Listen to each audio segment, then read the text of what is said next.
Real business, real people, real stories. Welcome to Real Business Podcast. I'm your host, Robert Benenati. Welcome to episode 113. Today, we have Danny Hernandez, former president of the Osceola County Association of Realtors and former president of the National Association of Hispanic Real Estate Professionals. Danny is known for speaking his mind and being an advocate in making better real estate professionals. Daniel Hernandez, a.k.a. for me, Danny. My buddy, right. my buddy Danny. How are you, man? Good. How are you, man? Good, man. Good to have Long you time. here. Thanks for I know you're busy, for coming out and sharing your story. Absolutely. Hey, man, anytime I get to hang out with you, we haven't hung out in a long time. It's been a while. Yeah. How long we know each other? 2007? Yeah, something like that. That's been 2000, when the market crashed, actually. right. Yeah, 2006. And we made it, right? Yeah, We right. made it. I still got the scars. Yeah. to show proof, right? Yeah. So Danny, what are you up to?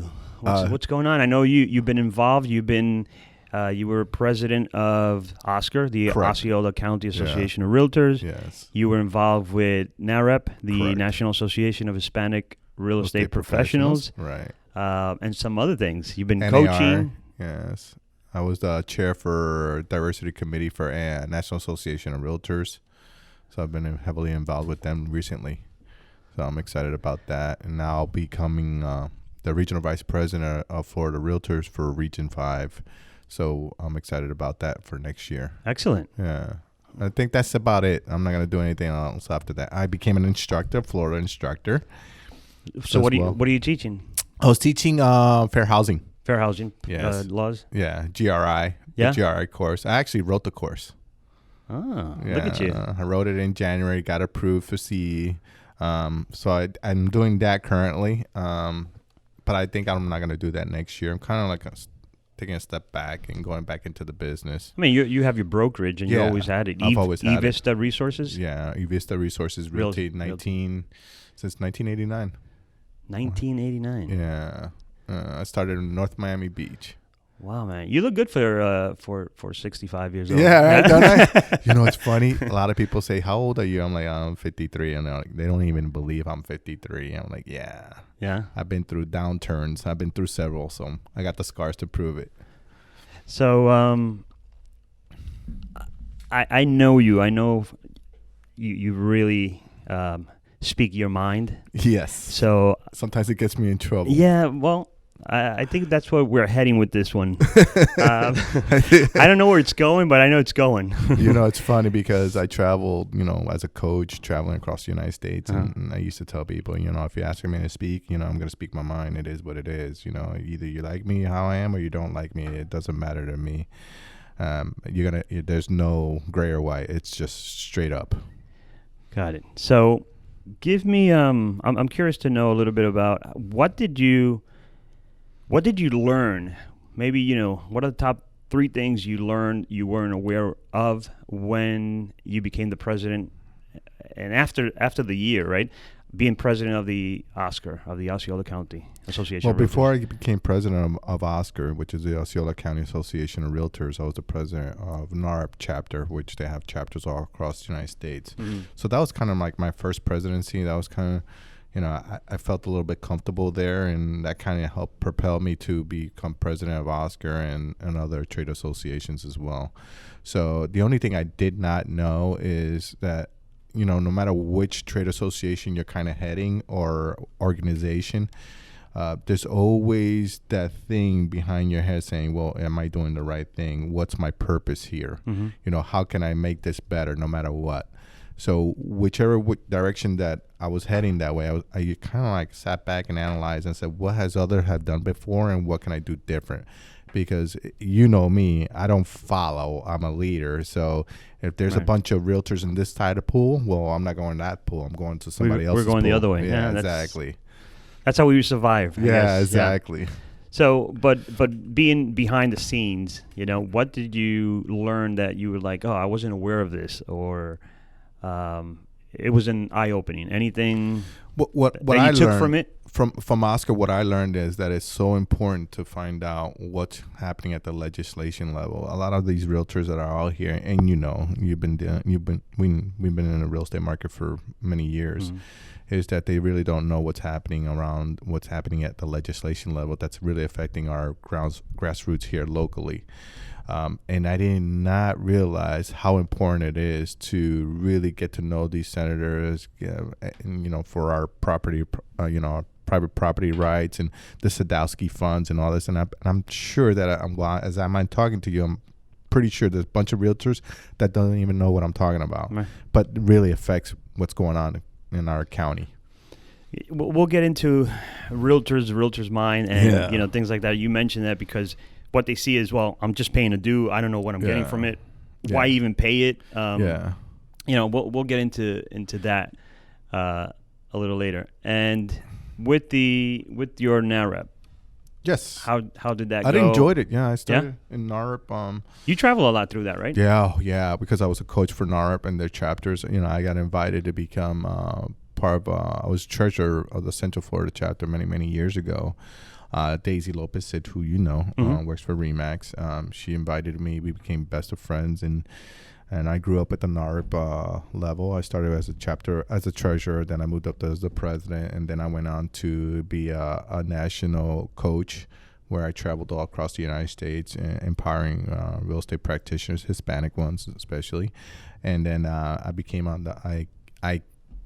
I moved up to the national board of directors, and then from there I was the liaison between NAR and NAHREP. And then when I left NAHREP, I stayed with NAR, and then from NAR I came to the local association. So a lot of people don't realize that to move up at the National Association of Realtors, you kind of have to start with your local Realtors Association. Mm-hmm. I actually did it the opposite. The opposite way. Mm-hmm. So people say, well, how'd you do that? And it was because of NAHREP and all their empowerment and all the direction. So I'm really privileged about that. You think that helped you? Absolutely. It did help me. It helped. It's like anything. They put you in a room. It's up to you what you do. Of course. Yeah. So I was privileged to be put in the room, to have a seat at the table.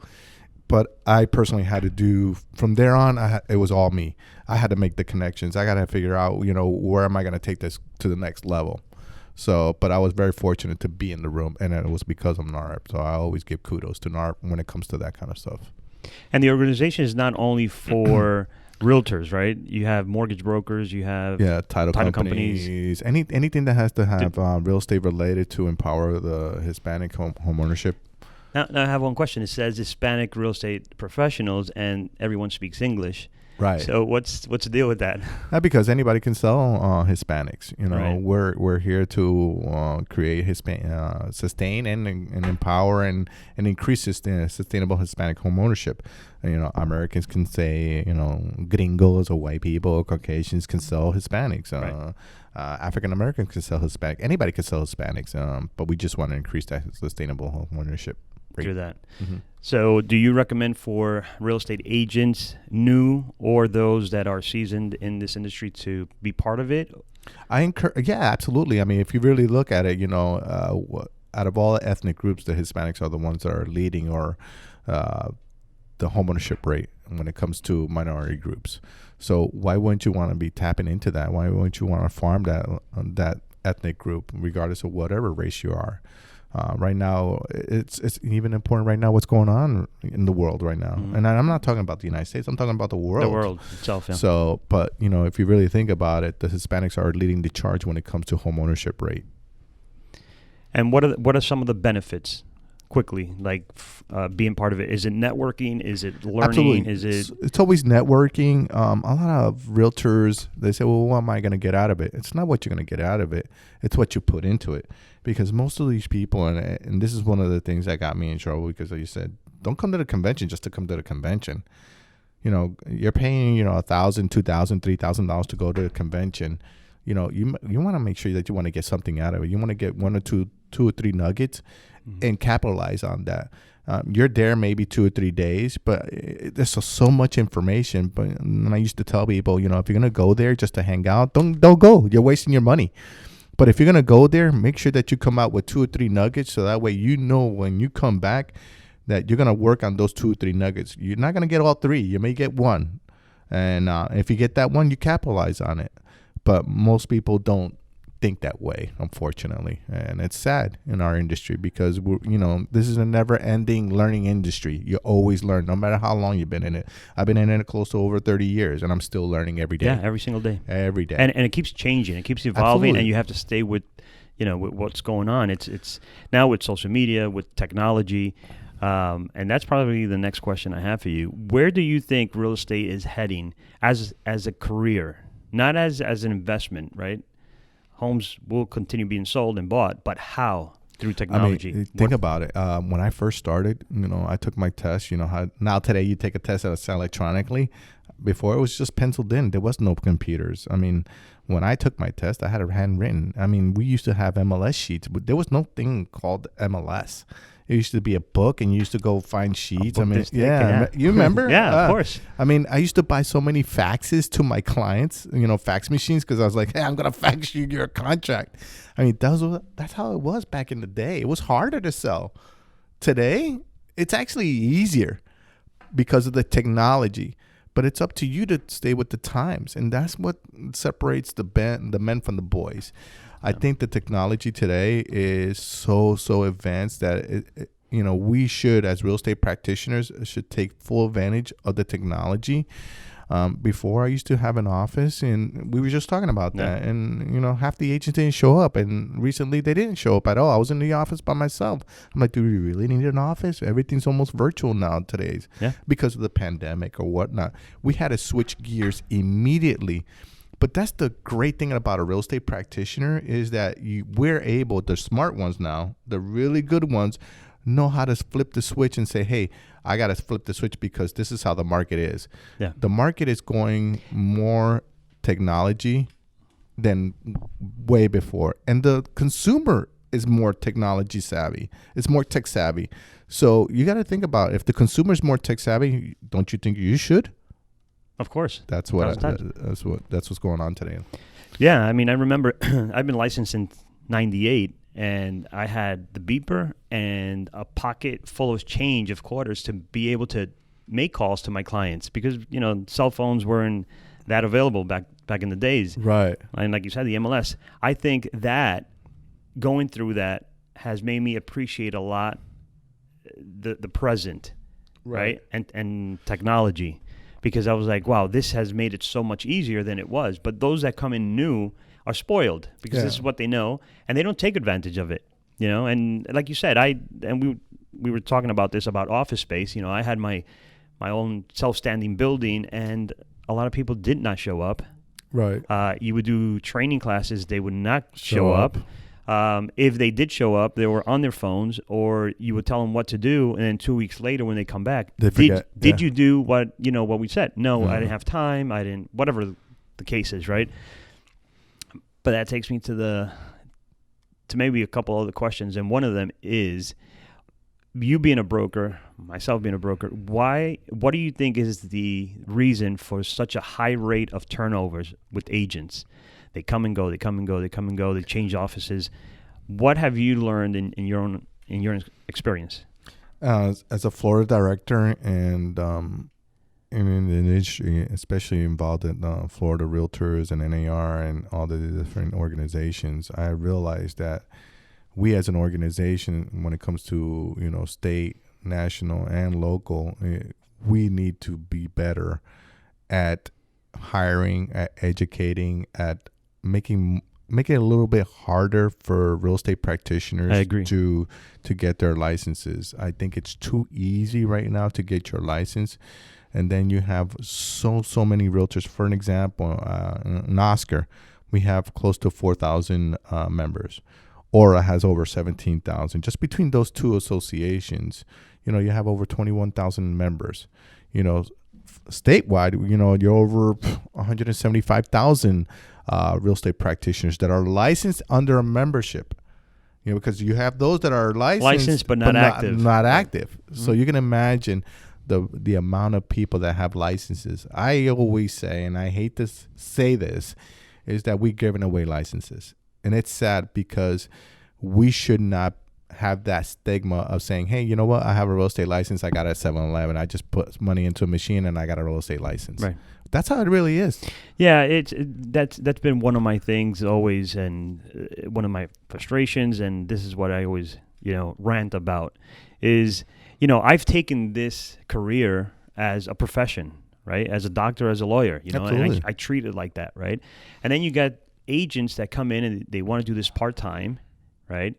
They don't service the clients correctly because, again, they have a part-time mentality, right? Right. So they're representing a seller that say you call them up to make an appointment to go show it. What you don't hear from them for, until after 5 p.m. when they get out of their 9 to 5, or you won't hear it from them at all. Right. And are they doing any justice to the industry?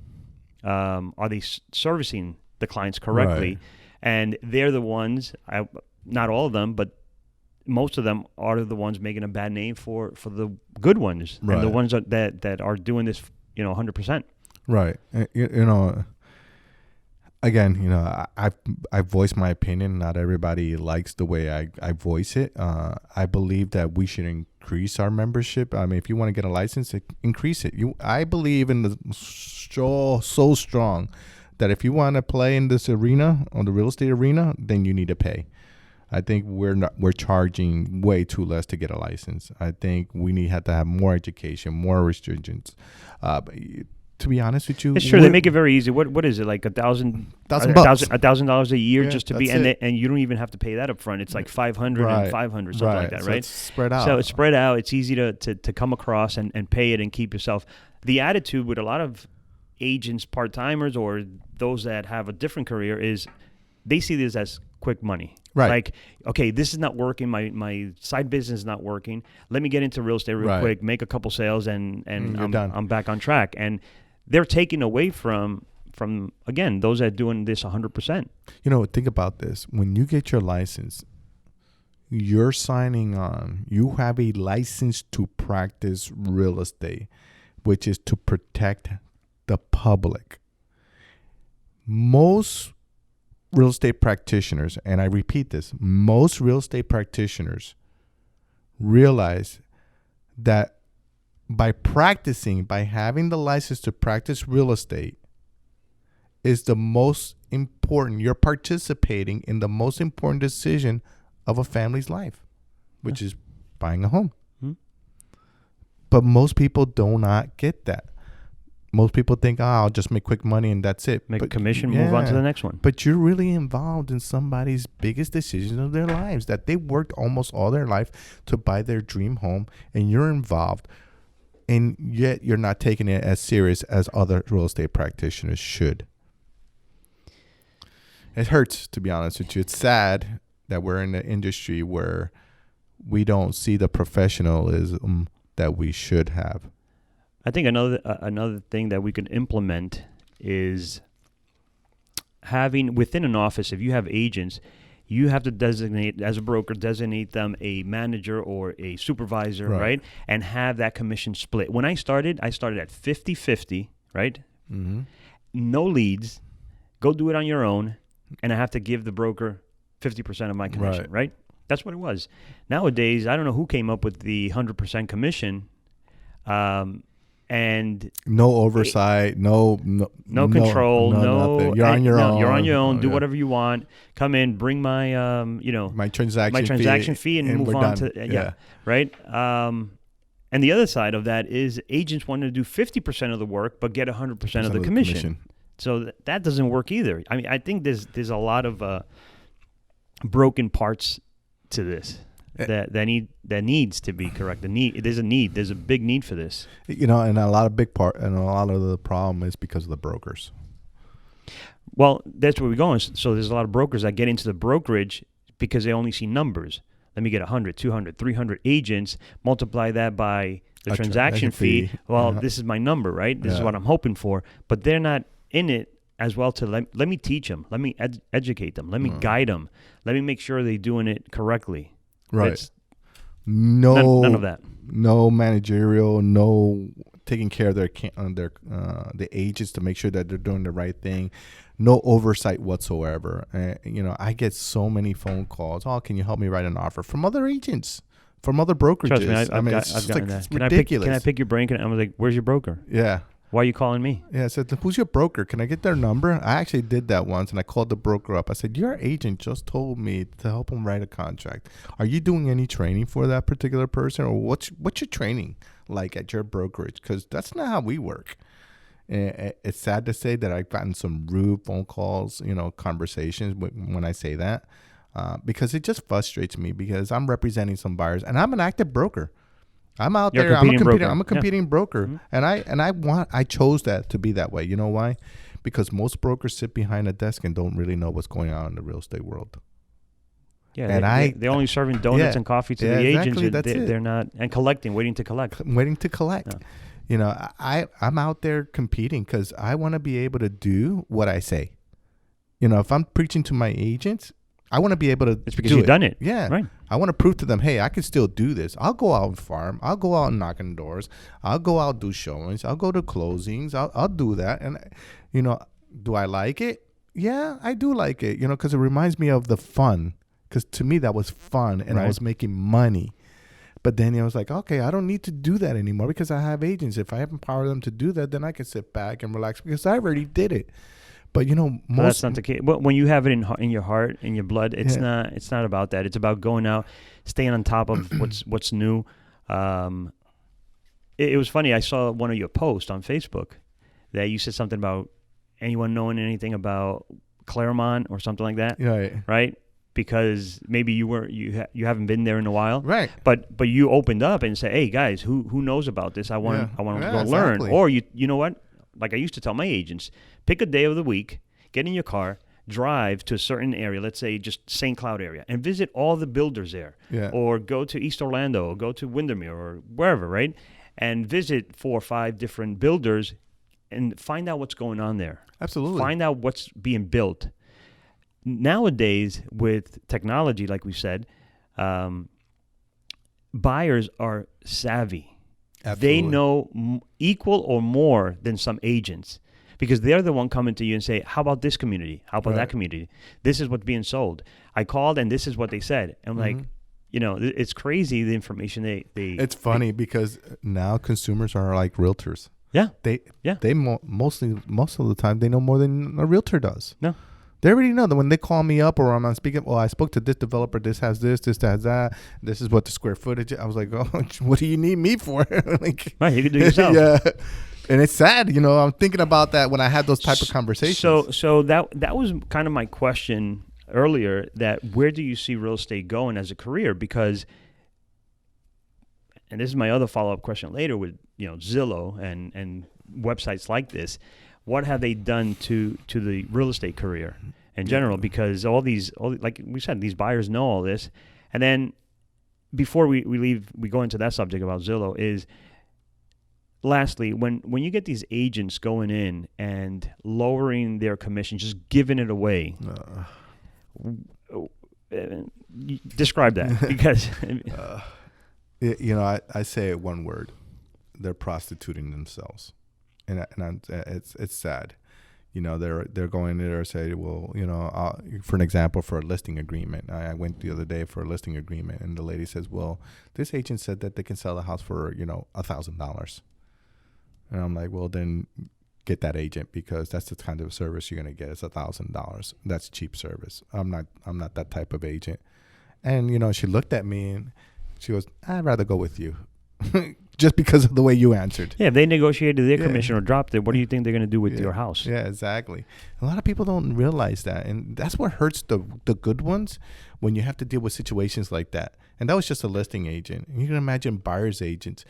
Sometimes these agents, I'm sure you've heard this or had this experience, they'll send the buyer out and say, hey, contact the listing agent so he can show you the house. And then if you're interested in it, let me know. Yeah. And I'll write the offer up to you. Here's a code. Go look at it. Yeah, exactly. Go to this go to this builder and talk to so and so. She'll show you the house, and if you like it, let me know. Yeah, exactly. They don't even go and sign. They don't even go. No, they don't. It's horrible. Look at I compare this to, or use it as an example. Attorneys, they all charge 33%, right? across the board. Across the board. So it's your choice as a consumer to pick which one you want, right? And they're competing with knowledge, experience, a track record, right? Right. And that's what we would get if, let's say, you and I are competing and we cannot, let's say, lower our commission. It's 6% across the board, right? It's our job now to compete into what knowledge, service that we're going to provide, likability with the client, because that's another thing, who likes you, trusts you, and know you. But that would clear out a lot of these lowballers out there that don't have the knowledge. Or if you really want to be in the game, learn. Right.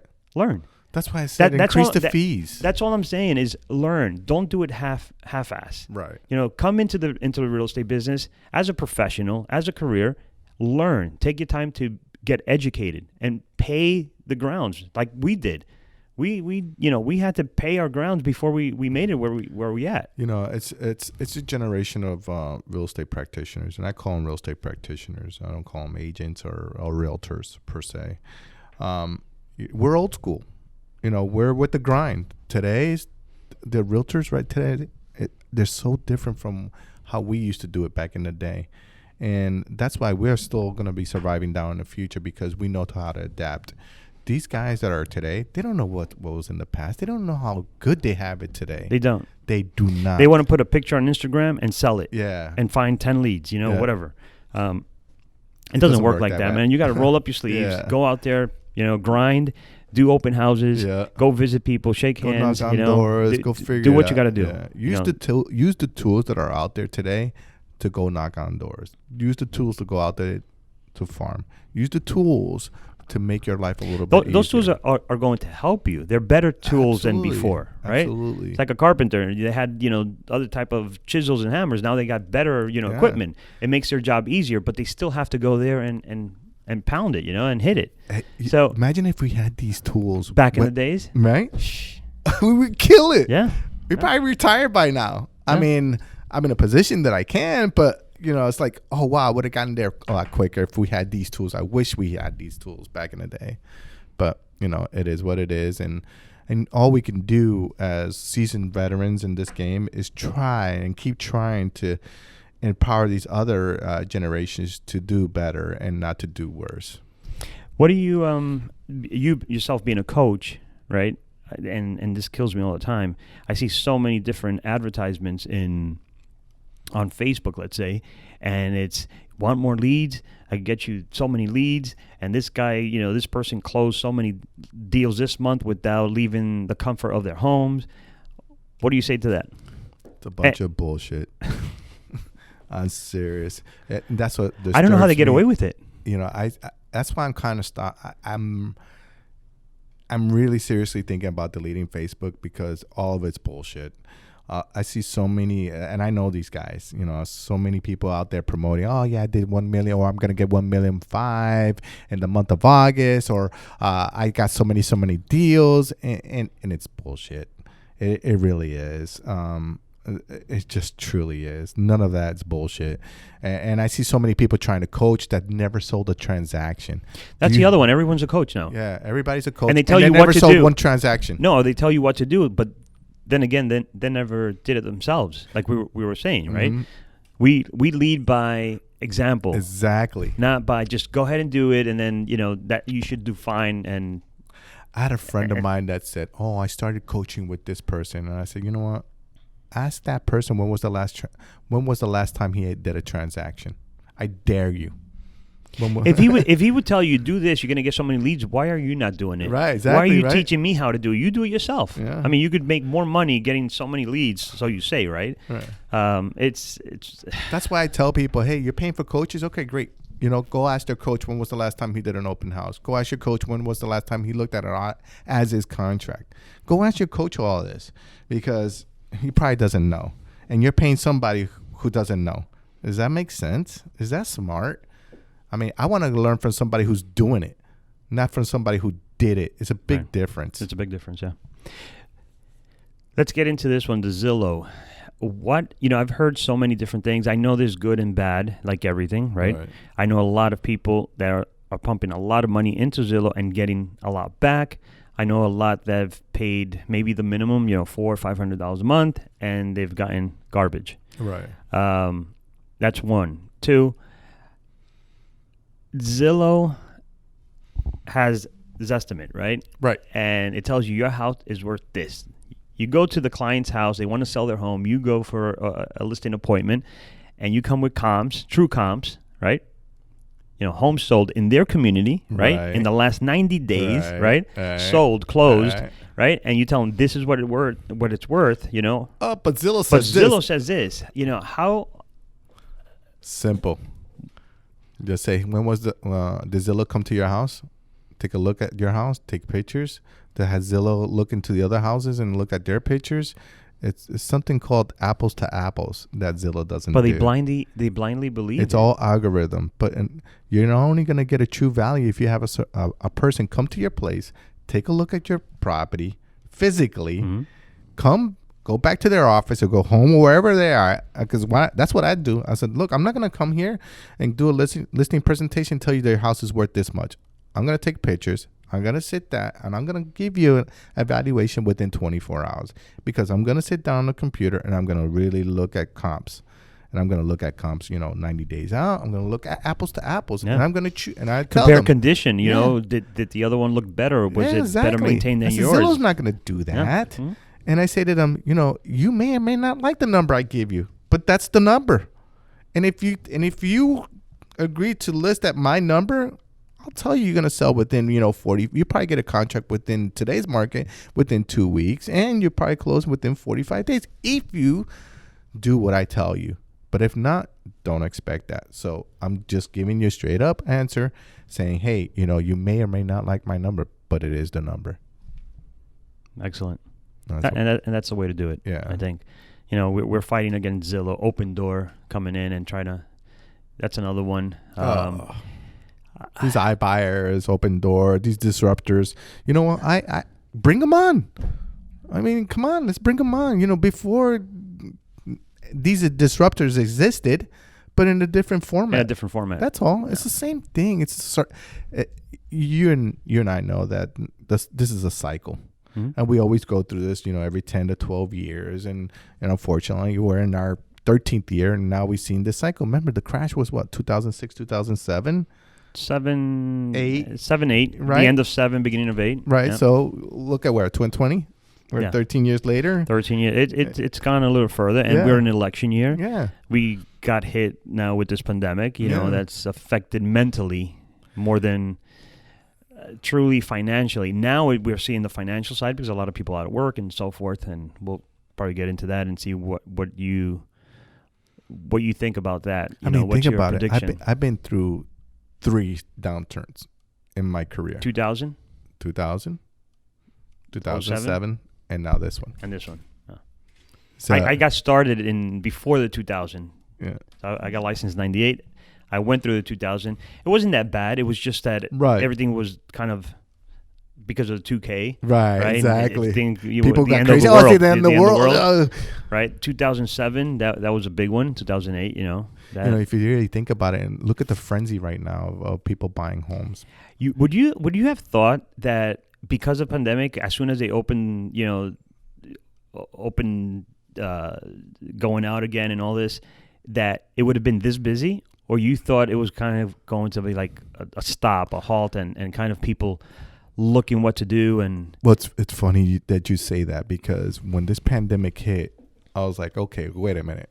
Let me sit back. Let me rethink this. I went to the 2001. I went to the 2008. But this is nothing like these two. Because this is not about real estate. Yeah. It's not about financial. It became a little bit about financials. Right. Right? But then I was looking, and I did the same thing. I sat down and I was like, okay, you can't believe everything you listen on the news, right? And, unemployment rates and so forth. So here, at least in Orlando, right, most of the employees are from where? Disney, parks, Universal, hospitality industry, hotels, right, mm-hmm. and maybe some restaurants, right. But there was so many other people working overtime, and other companies needing workers. Amazon just employed like 100,000 more people mm-hmm. to just deliver things because people weren't going out, right? Hospitals, nurses, they're doing overtime. Right. Drivers. So there's been other sorts of businesses, right, that They're thriving. that are thriving, and those are the ones actually buying, Mm-hmm. right? Now, yes, I know that some of the employees from Disney, parks, hotels, they're trying to reinvent themselves and figure something else out to make it happen, you know? You think we're going to hit a high in foreclosures? You know my history with REOs. REOs. You know, I was pretty big back in the day. I'm still involved in them. Now, from my contacts and from the conversations that we have, because of the moratorium that's holding right now on the foreclosures, I think that the foreclosure market is going to come back full force because of the pandemic. Before we knew it was going to come back, because that's how the cycle is, but we didn't expect it to be so bad. But now we changed our train of thought, saying, wait a minute, now there's a moratorium on foreclosures, so they're piling up because Eventually, they're going to implode. Yeah, and it's a bubble about to burst. Yeah, you know, it's just a matter of time now. So, you know, back then, you know, I as a real estate agent took advantage of that, and I'm being prepared right now to take advantage of it again in the near future. You know, we anticipate in the conversations that we've been talking about is the early quarter of next year. I hope not, to be honest with you. You know, I hate to knock on somebody's house, which I do, and say, you know what, you know, I offer you cash for keys. I need to take the house back. You haven't made your mortgage payments. It's not fun. It's not fun. It's not fun. But it's just part of the system, I guess, you know? Yeah. And people have to still get educated and figure a way around it, you know? But sometimes you can't. For those that have lost their jobs, it is what it is, you know? And they can't make payments, and banks, most of them don't work with you in the right way. For example, when this all started, banks were coming out saying, oh, you could do forbearance. A lot of people applied for it thinking, okay, so they take 3 months and put it at the end of my 30 years, right? Right. And it's not like that. No, it's not. That means on the fourth month, you got to come up with all of it. You have to pay up 3 months plus the fourth month, right? What in the right mind tells you that if I couldn't pay 3 months, I'm able to pay 4 months on the fourth month? Right. I don't know where they came up with that concept. Is that a way to kind of trick people and force them to really fall behind? And you know, we're in an election year, so you got to think about all that as well. This is all political as well. Mm-hmm. I mean, you want to keep people in homes, so there's like, well, you know, we'll keep people in homes, we'll give them a forbearance or blah blah blah blah blah blah. But at the end of the day, do we really know that if the forbearance really helps? I don't think so, to be honest with you, in my humble opinion. I don't either. I think that because of that's an addition to how the foreclosure market is going to happen down the road. You know, short sales, loss mitigation. You know, right now there's no moratorium on foreclosures. I mean, that's it. I mean, I just spoke to my asset manager on one of my contracts that I have, and she says, Danny, we don't have any more houses, but once this thing is over, you better be prepared. It's coming back. It's coming back. I mean, these are hedge funds. Mm-hmm. So, you know, it makes me think, you know, I'm glad that I'm in a position where I get to receive that info and that data to prepare me to be, you know, take advantage of that market when it comes. And be prepared, right? So not everybody's in the same position I am, you know, and it's sad to say that, you know, but again, you know, you try to practice what you hear and preach and teach other real estate practitioners, especially in your local market, saying, hey, it's coming, it's being prepared. That's what makes you, you know, not good, but great. I think you read that book, Good to Great. I don't know if you have. I have it. I've been actually reading it now. Awesome book. Yeah. I read it, you know, and I practice it. I'm a Dave Ramsey baby, you know, product. Mm-hmm. You know, I'm live below your means, you know, be quiet. I'm like that beat up Chevy with the souped up motor. Mm-hmm. Again, you know me, how I started this conversation. Yeah, I mean, we've been in touch, you know, here and there, and we've been like under the radar. Yeah, you don't need to make noise. You don't. The only person that I need to impress is Ben Franklin. That's it. All I need to is just make sure that Ben Franklin is at my bank, and that's all I care about. Yeah. I can care about friends. I can care about, you know, my dad used to say in Spanish, saying a friend is $1 in your pocket. We must have had the same dad because that's what he says. You know, when you really need a friend or whatever, right? Yeah. At hard times, the only one you can count on is yourself and $1 in your pocket. Yeah, that's it. You got to make it happen. And there's a stigma with all these shows, right? Listing L.A. and New York, and everybody's has a driver, or they're driving around in these luxury cars and all dressed up. It's a show, guys. It's a show. It's all ratings. Do what you got to do. Be yourself. Just be professional. Be knowledgeable, right? And I always say it. My slogan is to anyone is like, first of all, I'm not your normal realtor. Right. I'm not here for the commission. I'm going to get paid regardless. I don't sell homes. Homes sell themselves. I sell my knowledge, my experience, my service. I'm here to guide you to make the right decision, right? On buying the most important asset of your life, right? And be happy with it. I don't need to be happy with it. You need to be happy with it. I have my own house, right? Mm-hmm. You're the one living here, so you have to be happy. Absolutely. And we're going to get you what you need, not what you want. Because most likely what you want is all the way up here. It's out of your budget. What you need is the necessary. You need 3 bedrooms. Why 5? Do you really need a pool, or you just want a pool? Right.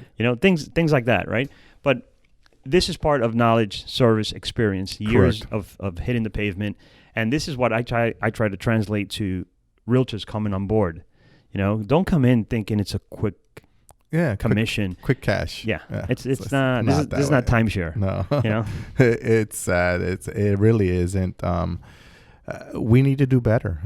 At the end of the day, we need to do better. Ourselves. I always want to better myself, of course, and obviously better the Absolutely. people that surround me, and the community. At the end of the day, we're a representation of the community. If you really think about it, I take that wholeheartedly. I take it to heart that I am the servant of the community because I service the community. I put families in homes. What better job is there out there? And I put people first before the dollar. And I've spoken to a lot of these guys that are on these shows, $1 million listings. I know several of them.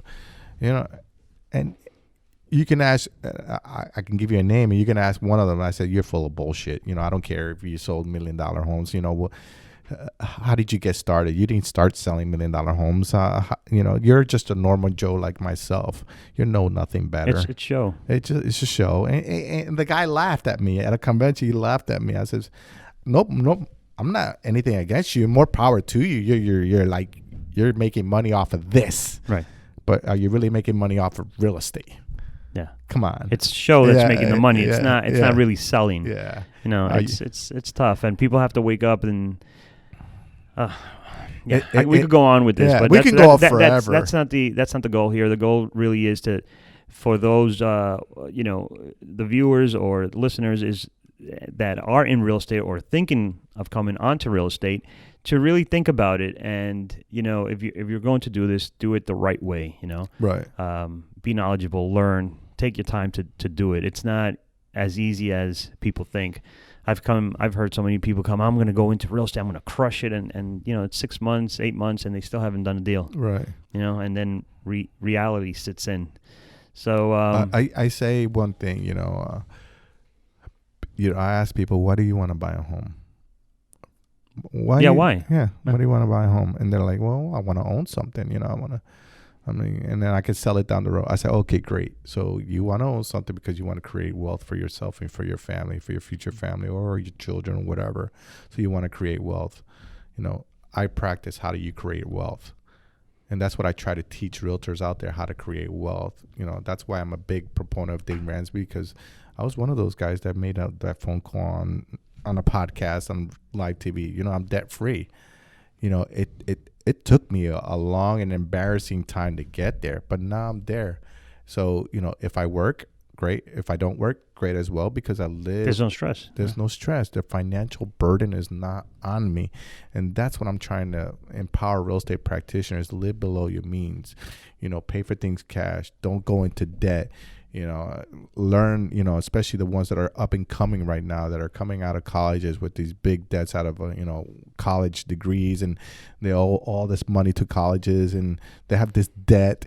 They're coming out of college with already $200,000 in debt and don't even have a job still. Yeah. And, and they want to buy homes and so on and so forth, and we gotta educate people that creating wealth is not just making money, it's also saving. That's what I was taught when I was 18 years old, is saying, the guy that taught me real estate asked me, he said, well, what do you want to do with the money? I said, well, I want to spend it. And he called me an idiot. He really did. Because we come from a country that just consumes. It's about spending. They make it so easy, right? And we fall into this trap. And it's surprising that in other countries that we call third world countries, most of the people there own their homes free and clear. Right. This is the only country that everybody's in debt. It's financed. Yeah. It's financed. Think about it. What is wealth? I asked so many agents, what is wealth? Well, make money. Well, it's not that. It's keeping money. That's how you determine wealth. It's how much money you could keep and hold on to. Right. That's how you really determine wealth. It's not how much you make. It's how much you keep. I'm going to tell you a quick story. So back in 2000, I think it was 11 or 12 when, we really got into it right after the recession, and it picked up really quick. Like right at 2009, 10, 11, that just, all the investors came out. Everybody was buying cash. Ooh, it's crazy. So I did a deal for a client of mine, an investor. She bought a 2-bedroom, 1-bath home block, right, in Kissimmee for $22,000, right? And I represented her, right? My commission was like $1,500, whatever it was, right? The day of the closing, she hands over the keys right there on the spot, and she says, put it back on the market for $55,000. And I did. And I did another $1,500, right? I made $3,000 on both, between both the purchase and the sale. Right. And she made close to $30,000. And I sold it within a week. Right. I'm like, am I an idiot? She used my knowledge, right, in the sense of, knowing the price and what it was worth and bringing that deal to her, right, and say, hey, I think this is a great deal. And through my MLS, I listed, I did all the work, and she only collected the rent, gave me the keys, and that was it. Yeah. You figure, wait a minute, that day, I can do that. That day, it hit me because I was falling into this trend of I'm a realtor. Right. I just buy and sell homes for people, right? I was like, no, I'm my own client, right? And that's what got me right back into flipping homes since, And that's how I determined that's how I became well off. I'm not saying I'm rich or anything, but I'm doing pretty good. Because listen, if you have no debt, right? No debt at all, and you only make $2,000 a month, those $2,000 represent 100% of what other people are not doing, because they making $10,000 a month, but they're spending $9,000. Mm-hmm. Right? That's not, and they have all these liabilities. I'd rather not have debt and just make the minimum. I could go work at Burger King and be happy. No, you could leave for a month and come back and nothing has changed. Nothing's changed. That's wealth. The mentality today is this: most practitioners think I want or I need. Let me say this correctly. Oh, I need the Mercedes. Oh, I need this. I need the big gold watch, or I need the Rolex, or I need the Porsche, or I need this, or I need that. But they're really cash poor. Mm-hmm. So I try to teach realtors, turns those needs into wants, because you really don't need that. You really need to get out of debt. So when you have no debt, and you want to go buy that Porsche, you go to the Porsche dealership or go to a Mercedes dealership, and you turn that need from what you said you needed, now you turn it into a want, and you tell that dealership, say, I want that Porsche, and you pay for it cash. There's no better feeling than that. Yeah. Because at the end of the day, if you're going to finance, it's not yours. You are renting. No matter what. If you're buying a car and you're financing, you're renting, and it's depreciating. What better feeling is to go into a dealership and say, you know what, I want. Not that I need it. I want it. So it's just all about mindset. Yeah. And planning. And planning. And again, it's that reality check of sitting down and saying, where am I? Who am I? Yeah. And what is all this about? Absolutely. Is it really about, the dress up and the driving the luxury and posting on Instagram and Facebook to show people that don't really care about me that I'm doing, quote unquote, well, or I'm selling $1 million homes, or I'm whatever it is. Let me ask you this. You see all these postings, and this is one question from one broker friend to another broker friend. Yeah. You see all these people posting on Facebook. I see it. I'm sure you do as well. Excuse me. I sold this house, or I'm selling this house. Who are they really promoting it to? To other realtors. That's really it, right? Don't you think? They're just trying to, say to other realtors, I'm doing this, I'm doing that. Are they really targeting a market? A client or they're targeting other realtors. It's like, Jesus, really? No. It makes you think. I'm like, what prospects are you getting out of that? Because unless you have a huge database of clientele or everybody in the community as a friend on Facebook, but other than that, you really look at their friends. I look at some people that are promoting constantly almost every day, and I look at their friend list. I'm like, these are all realtors. No. Where's the client? Yeah, it's to keep up with the with the Jones. Yeah, exactly. I mean, you know a lot of realtors probably that who are the real deal. Have you seen them on Facebook? They don't have time to be on Facebook. Oh man, they are head down, just doing what they have to do. Yeah. And I mean, I can name at least 10 right now that I never seen them around. Yeah. Even locally here, right? Mm-hmm. And I'm like, you see the ones that are just hanging around, not doing anything, and then you see the ones that are really just working at it. You search them up on the MLS, you see how many listings, how many pendings they have. You can see all that. You're not lying to anyone. You're not, So that's what bugs me. That's the part that bugs me, is that they're all fluff and they don't do shit. It's just sad, to be honest with you, and that's why I'm kind of like, I don't really want to deal with Facebook. I'm being forced because of the position that I'm in at the Florida Realtors Oscar. Well, you personally use Facebook like I do for what you need to, and that's it. We're not here to. What is the saying? Empty vessels make the loudest noise. Right? Something like that. Yeah. So you do you, and you use it because it's a tool at the end of the day. Yeah.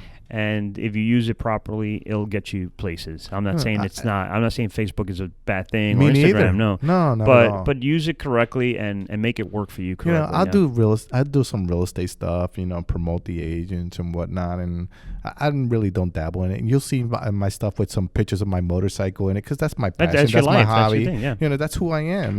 Again, if you like me how I am or you don't, I don't give a shit. That's who I am. I'm happy with myself. I've not. I have you on Facebook but we know each other prior to, right? But I don't have a lot of, like you say, a lot of realtors that I don't know. If I don't know you personally and we've shared something, not realtors. I don't need realtors. Yeah. Most of the people are clients that have become my friends. Right. And I do repeat business. And my wife tells me, what do you do? I'm like, well, I already planted my seed, 15 years ago. And it keeps, I keep harvesting from that, because people remember you if you do right by them. Right, exactly. And this is where I go to doing things with ethics. Right. You do a deal, treat them well, do right by them. I just went to a listing, and they called me up. I think we need to sell it. I broke it down. Long story short, I broke it down, and I told you what, you're not ready to sell. I shot myself in the foot, let's say, right, in the sense of, but rest assured that the day they decide to sell, they're going to call me. Right, exactly. Right? But it's not, why put them out of a house? For a commission? Yeah. No. But that's the difference between you and your average Joe realtor. Average Joe realtor wouldn't do that. They would try to sell it right there. No, you need to sell. Yeah. Let's get it sold. And then that's the end of that for them, right? And but God knows what the what the outcome would be. Probably won't be favorable to the client, which is sad. That's the world that we live in. And I hate that we have licensees out there that are practicing this. And it's wrong. No. Well, Danny, again, thank you for coming out and sharing Robert, your stories. I and appreciate you. Doing this. Original OG. Yeah. It's been a long time, and it's been good though. Yeah. I do love, we love real estate. Yeah. I know you do. I know you're passionate about it. I saw you were working on Sunday. Yeah. Yeah. So, that says a lot. Money doesn't sleep. No, it does not. Real estate either. No. So again, thank you, Danny, for coming out. We'll do this again some other time. I'm here for you. Anything that I can do to help. I don't do this stuff mostly, but you know me for many years. We've done business together. Yeah, we've done business together. I love you as a brother. We'll always be friends forever. And yes, sir. And I know that you're doing the right thing, which is encouraging for somebody as seasoned as I am. That I see another seasoned person still in it and still doing the right thing. So that means more to me than anything else. Thank you. All right, brother. Have a good brother. one. Thanks. Take care. Thank you. Now, before you go, if you like the topic in today's episode, please like, comment, and subscribe. Check us out on iTunes or visit realbusinesspodcast.com for more information. Thank you. Until next week, stay real.